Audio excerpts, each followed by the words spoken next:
Minu jaoks oli kõige ägedam mängu loomise juures on see, et ma sain väga palju õppida B1 tasemest, nagu mis on nende nõrkused ja mis nad üldse teavad.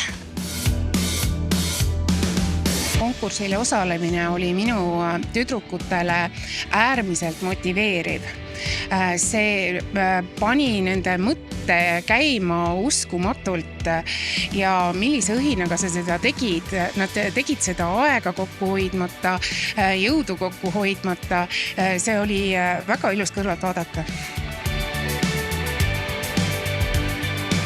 Kusjuures mind üllatas vist kõige rohkem keelemängude juures see, kui mitmekesiseid lahendusi pakuti. Et siin on mänge, mis on rohkem kaardimängud, on robootikat, on arvutimänge ja ma arvan mitmekesisus.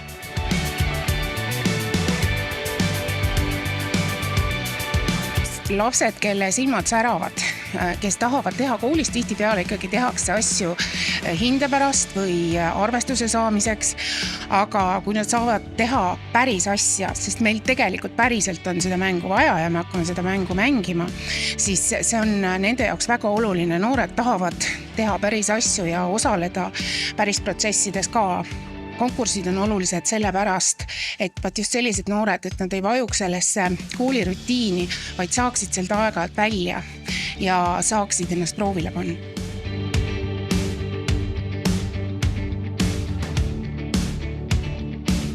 Minu meelest sellised konkursid on nii toredad just sellepärast, et noored tulevad ise kokku ja siis lahendavadki ülesandeid, mõtlevad välja uusi mänge just teistele endasugustele noortele.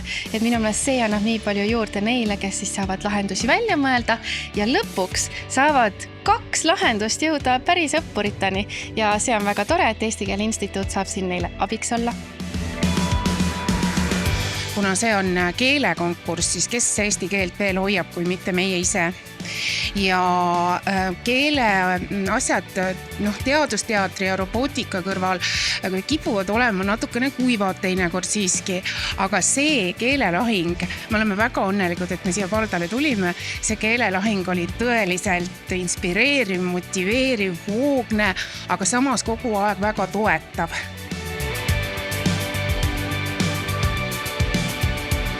Minu jaoks oli see hea väljakutse, et panna oma teadmised proovile ja oskused ka muidugi.